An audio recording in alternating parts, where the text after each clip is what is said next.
ORR పరిధిలోని 3 కార్పొరేషన్లలో మరోసారి డివిజన్ల పునర్విభజన దిశగా అడుగులు పడుతున్నాయి.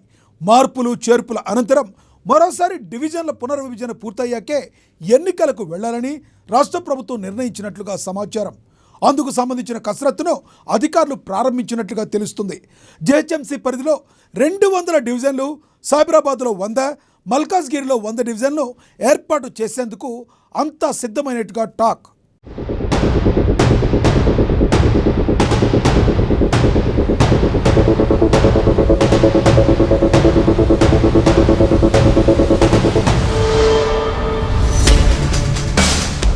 ఓఆర్ఆర్ పరిధిలోని 3 కార్పొరేషన్లలో మరోసారి డివిజన్ల పునర్విభజనకు రంగం సిద్ధమైంది. గతంలో ఉన్న హైదరాబాద్ మహానగర పాలక సంస్థలో ఓఆర్ఆర్ పరిధిలోని 27 నగరపాలక, పురపాలక సంస్థలను కలిపి మార్చిలో 3 కార్పొరేషన్లుగా ప్రభుత్వం ఏర్పాటు చేసింది.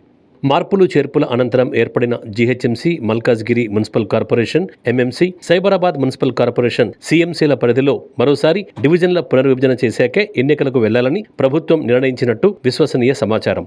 ఇందుకు సంబంధించి మున్సిపల్ అధికారిక యంత్రాంగం కసరత్తు ప్రారంభించింది.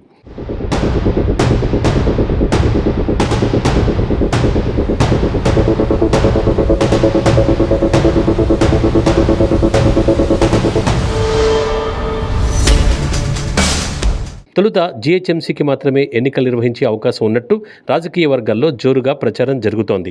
జీహెచ్ఎంసీ పాలకవర్గం గడువు ఫిబ్రవరితో ముగిసిన నేపథ్యంలో ప్రస్తుతం ప్రత్యేకాధికారి జయేష్ రంజన్ పాలనలో ఉంది. పాలకవర్గం గడువు ముగిశాక అర్బన్ కోర్ రీజియన్ పరిధిలోని మున్సిపాలిటీలు, కార్పొరేషన్లను జీహెచ్ఎంసీలో విలీనం చేసి సరికొత్తగా 3 కార్పొరేషన్లు ఏర్పాటు చేశారు. మూడింటిలో కలిపి ప్రస్తుతం 300 డివిజన్లు ఉండగా వాటి సంఖ్యను మరో 100 పెంచేందుకు కసరత్తు ప్రారంభమైంది. జనాభా, ఓటర్ల సంఖ్య, భౌగోళిక విస్తీర్ణం ప్రాతిపదికన విభజించేందుకు ఏర్పాట్లు ముమ్మరం చేస్తున్నారు.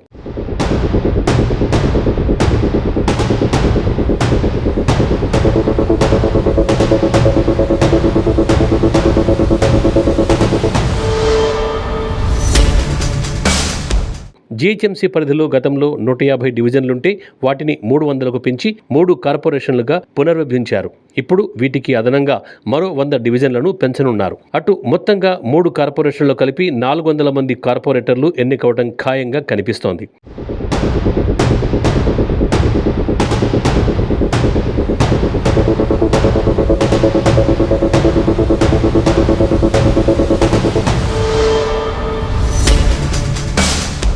ప్రస్తుతం జీహెచ్ఎంసీ పరిధిలో 150 డివిజన్లుండగా వీటికి 200కు పెంచేందుకు నిర్ణయం తీసుకున్నారు.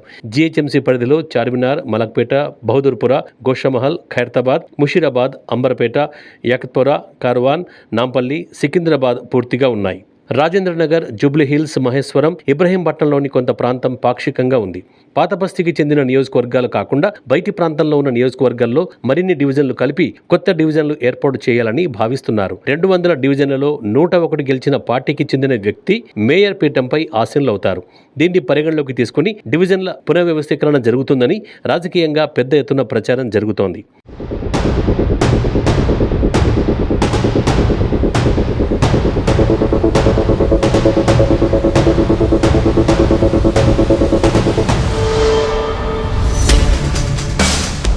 సైబరాబాద్ మున్సిపల్ కార్పొరేషన్ పరిధిలో ప్రస్తుతం 76 డివిజన్లున్నాయి. వీటి సంఖ్యను 100కు పెంచనున్నారు. జనాభా ప్రాతిపదికన సైబరాబాద్లో జనసాంద్రత చాలా ఎక్కువ. దీంతో ఇక్కడ మరో 24 డివిజన్లు ఏర్పాటు చేసేందుకు కసరత్తు చేస్తున్నారు. మల్కాజ్గిరి మున్సిపల్ కార్పొరేషన్ పరిధిలో ప్రస్తుతం 74 డివిజన్లుండగా మరో 26 కలిపి పెంచనున్నారు.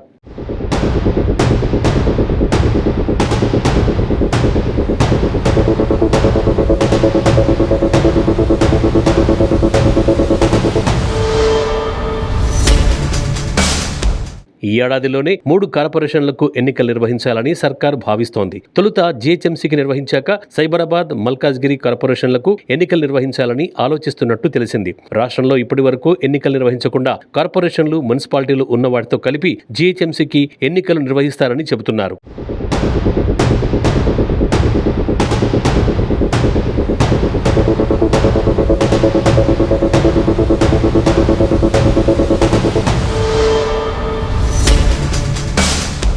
రాజధాని మహానగరం హైదరాబాద్ పరిధిలోని 3 మున్సిపల్ కార్పొరేషన్లలో తొలుత జీహెచ్ఎంసీకే ఎన్నికలు జరగబోతున్నాయి. ఎస్ఐఆర్ పేరుతో జరగనున్న ఓటర్ సవరణ కార్యక్రమం అక్టోబర్ 2వ వారంతో ముగియనుంది.